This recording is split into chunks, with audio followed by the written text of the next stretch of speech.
할 수 있다 성경일독 시즌2 구약. 오늘은 요나, 미가, 나훔, 하박국, 스바냐, 학개, 스가랴, 말라기까지 8개의 성경을 보는 날이고 우리 구약의 마지막 날입니다. 많은 성경을 한꺼번에 하기 때문에 내용이 조금 많아질 수 있는데요.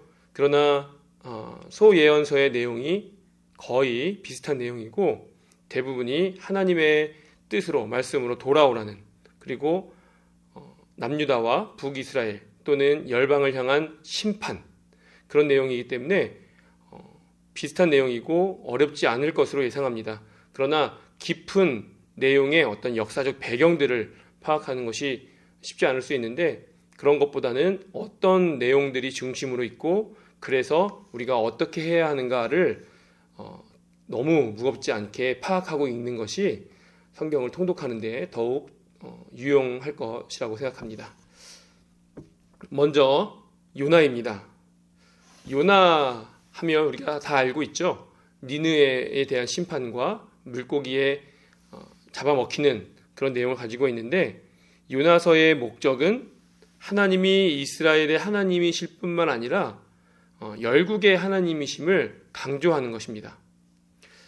니느웨는 예언자의 메시지를 듣고 회개한 반면 이스라엘은 예언자의 메시지에 순종하지 않는 내용을 우리가 요나서를 통해서 살펴볼 수 있습니다. 요나서의 신학은 우리 한 가지씩 살펴볼 텐데요. 하나님의 자비입니다. 예언자의, 선지자의 심판의 메시지가 있지만 그 메시지를 듣는 사람의 반응에 따라 그것이 축복으로 변할 수도 있다는 것을 알 수 있습니다. 니느웨도 마찬가지죠. 그 말씀을 듣자마자 죄를 뒤집어쓰고 회개해서 심판이 미루어졌습니다. 뿐만 아니라 남유다도 아수르에 멸망할 것이라는 이런 미가의 예언 내용이 있는데요. 그것을 들은 히스기야 왕이 회개하자 멸망을 피할 수 있게 되었습니다. 회개하고 순종할 때 하나님께서 피할 길을 주시고 자비를 베푸신다는 내용이죠. 미가의 내용입니다. 미가서의 내용은 미가 선지자가 남유다의 선지자거든요.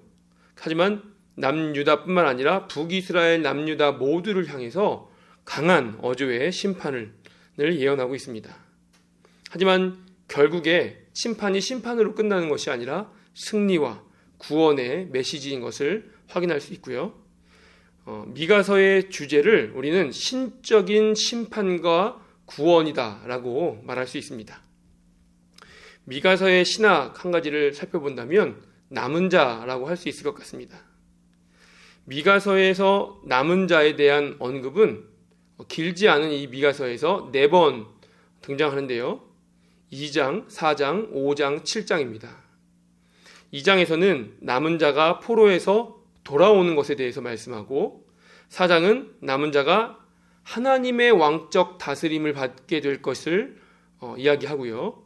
5장은 남은 자가 왕적 존재로 세워지고 후에 통치자가 된다라는 내용이 있고요. 7장은 남은 자의 죄가 청산되는 내용에 대해서 말씀하고 있습니다.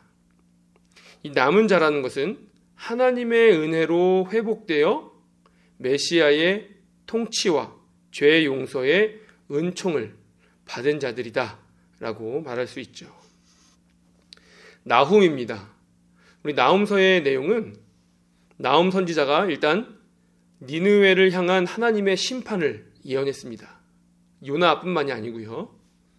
하나님이 니느웨를 향해서 어떤 판결을 내리셨는지, 또 어떤 심판을 행하시는지, 그래서 니느웨가 어떤 파멸을 당하게 되는지를 선포하고 있습니다. 우리 북이스라엘이 멸망한 때가 BC 722년이라고 말씀을 드렸었죠. 722, BC 722년. 니느웨는 BC 700년. 북이스라엘이 멸망한 다음이죠. 한 20여 년 지나서인데, 니느웨는 BC 700년경에 아수르의 수도로 지정이 되었고, 그 이후에 성경에서 니느웨, 아수르를 부르는 대명사가 되었습니다. 하지만 우리 성경에는 잘 나타나 있지는 않은데 이 아수르라는 나라는 사실 이 니느웨가 수도이기 전에 있던 수도에서 니느웨로 옮긴 것이 아니고요. 점점씩 늘려나서 총 나중에 3개의 수도가 생깁니다. 그렇기 때문에 니느웨만 아수르의 수도다 이렇게 볼 수는 없고 니느웨가 수도 중에 하나다라고 볼 수 있는 것입니다. 이 나훔서의 신학은 하나님의 분노에 대해서 한번 살펴보겠습니다. 나훔서에는 이 불의한 니느웨를 향한 하나님의 분노가 잘 나타나 있습니다. 하나님의 분노는 인간의 분노와 다른 점이 있는데 인간의 분노는 당사자를 희망 없이 폭력적으로 분노하기만 하는데 하나님의 분노는 불의를 행하는 자를 심판하되 하나님 나라를 세워가는 것을 목적으로 한다는 것이죠. 우리 1장 3절을 보면 여호와는 노하기를 더디하신다 라고 말씀하고 있는데 그러나 벌 받을 자를 결코 그냥 내버려 두지는 않으신다 라는 말씀을 하고 있습니다. 그러나 하나님의 분노는 결국 하나님의 은혜로 마무리되는 것이 구약에 특히 예언서에 나타나는 중요한 사상이죠. 하박국입니다. 우리 하박국서의 내용을 살펴볼 텐데 일반적으로 선지서는 우리 선지자와 제사장의 차이점을 말씀드리면 제사장은 오늘날로 치면 예배하는 자죠. 백성들의 마음과 백성들의 뜻을 모아서 하나님께 드리는 자고 선지자, 예언자는 하나님의 뜻을 받아서 거꾸로 백성에게 선포하는 자인데 일반적으로 선지서 하면 하나님의 뜻, 하나님의 계시를 받아서 선지자가 백성에게 전파하고 선포하는 것이죠. 그러나 하박국은 선지자가 오히려 하나님께 질문하고 답변을 받는 형식으로 되어 있습니다. 이 세상은 정의로운 하나님이 통치하시는 곳이다 라는 내용이 나와 있고요. 그러나 왜 이 세상에 이렇게 불의와 불공평이 난무하는가, 왜 그렇습니까? 하고 울부짖는 것이 하박국의 굉장히 중요한 내용이고요. 또 어찌하여 의인들이 이 악인들로부터 착취당하고 또 악인들로부터 괴로워하고 그들이 더 잘 되고 오히려 우리를 압제합니까? 라고 묻는 것이 하박국입니다. 하박국의 신학은 우리 세상과 섭리라는 주제로 한번 살펴볼 텐데요. 하박국서에는 이 부조리와 부패가 가득한 이 세상에서 어떻게 공의와 정의의 하나님께 대한 믿음과 확신을 계속해서 유지할 수 있는가? 그것이 관건이죠. 하박국서의 질문은 우리 방금 말씀드린 것처럼 왜 이렇게 악이 성행합니까? 왜 이렇게 악인이 더 잘 되고 권력이 있고 부유하고 그렇습니까? 그러나 하박국서의 대답은 예언자를 통한 하나님의 선포는 항상 즉각적으로 완성되는 것이 아니라 대부분의 예언과 선포는 점차적, 점진적으로 완성되어 가는 것이다 라는 것입니다. 그래서 하나님께서 의와 공평으로 이 세상을 통치하시고 다스리시는 날이 분명히 온다라는 것이 하박국서의 대답입니다. 이런 대답은 사실 논리적으로 맞는 말이지만 하박국은 이런 말 때문에 위로를 받는 것이 아니라 하나님에 대한 질문과 울부짖음에 하나님이 답변을 하시고 만나주시고 내주하시는 것만으로도 이미 하나님에 대한 황홀함, 감사함으로 마음이 녹아내리는 것을 하박국서를 통해서 우리가 알 수 있습니다. 스바냐입니다. 스바냐서의 내용을 살펴볼 텐데요. 구약의 그 어떤 선지자보다 여호와의 날이라는 이 주제에 사로잡혀 있는 선지자입니다. 이 스바냐는 온 세상을 파멸로 몰아넣는 심판에 대한 비전으로 이 책을 시작하고 있는데 이 파괴의 날을 바로 여호와의 날이라고 부르는 것이죠. 그러나 2장에서는 희망적인 내용이 시작되고 3장에서는 이 희망에 대한 기대가 절정에 이르는 것을 볼 수 있습니다. 스바냐서의 신학은 우리 여호와의 날을 또 한번 살펴볼 텐데요. 스바냐가 선포하는 여호와의 날은 다른 선지자가 선포하는 여호와의 날보다 더 강력합니다. 스바냐의 여호와의 날은 임박했고 매우 두려우며 범우주적인 여호와의 날입니다. 그 날의 파괴는 유다와 열방뿐만이 아니라 자연까지도 파괴한다는 내용을 담고 있습니다. 이 스바냐의 여호와의 날에 두 가지 차원이 있는 것을 우리가 알 수 있는데요. 첫 번째로는 여호와의 날이 현 시대에 임박했음을 이야기하고, 두 번째는 여호와의 날에 임할 파괴가 범우주적이며 먼 훗날에 일어날 일이라는 것을 이야기하고 있습니다. 다음은 학개입니다. 학개서의 내용은 바벨론에서 돌아온 이스라엘 백성들이 헌신과 희생은 피하면서 하나님의 백성이라는 특권만 누리려고 하는 그런 자세들을 꼬집고 있습니다. 하나님을 믿는 백성이라면 오히려 헌신과 희생에 더 힘을 보여야 한다라고 말하고 있고요. 하나님의 일은 뒤로 미루고 자기 삶과 일에만 치중하는 자들에게 회개를 촉구하고 있습니다. 특히 성전 재건을 뒤로 미루지 마라 라고 이야기하고 있죠. 우리 학개 하면 성전 건축이죠. 학개서의 신학은 성전 건축을 촉구하는 것이라고 우리가 볼 수 있는데요. 포로기에서 돌아온 이스라엘 백성들이 이 성전 건축이 처음에는 했지만 방해하는 자들이 있었잖아요. 그래서 자꾸 늦어지자 이제는 아예 서두르지 않게 되었습니다.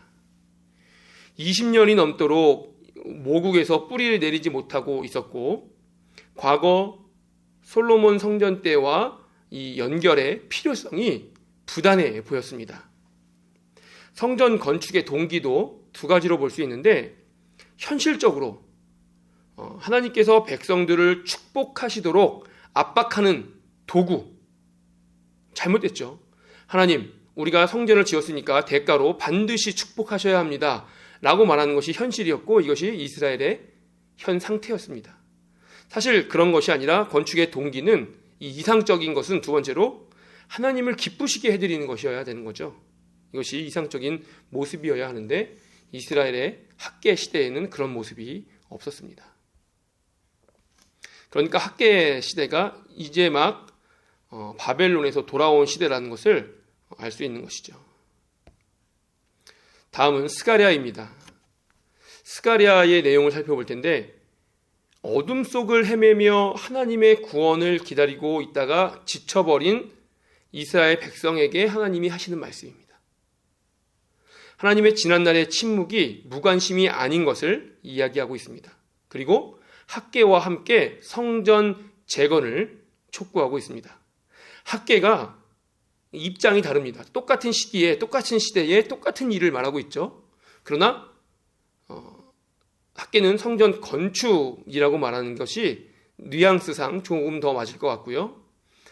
스가랴는 성전 재건이라고 말하는 것이 조금 옳을 것 같은데요. 뒤에서 더 살펴보겠습니다. 장차 오실 메시아에 대한 소망도 선포하고 있고, 특히 스가랴서는 묵시적인 성향이 강합니다. 이 메시아에 대한 환상들이 담겨있는 여러 환상들이 있고요. 특히 70여 회 신약에서 인용되고 있는데 3분의 1 정도는 복음서에서 인용이 되고 있고요. 나머지 3분의 2가량은 계시록에서 인용이 되고 있는 것을 볼 수 있습니다. 스가랴서의 신학은 성전 재건 촉구인데요. 우리 학개의 신학을 우리 아까 성전 건축 촉구라고 말씀드렸었습니다. 스가랴는 학개와 같은 해에 사역을 시작했고, 학개는 아직 시작되지 않은 이 성전 건축을 독려하고 있는 것입니다. 한번 시도했었죠. 그리고 방해받았죠. 그리고 나서 많이 성전 건축에 대한 마음이 시들해진 백성들을 향해서 아직도 하지 않느냐라고 말하는 것이고요. 그러나 스가랴는 이미 시작된 성전 건축을 마무리해라라는 입장인 것입니다. 너희들이 이미 시작했기 때문에 중단된 것을 빨리 재건해서 마무리해라. 차이점이 조금 있죠. 성전 재건이 하나님과의 관계 회복에 큰 영향이 있다고 말씀하고 있습니다.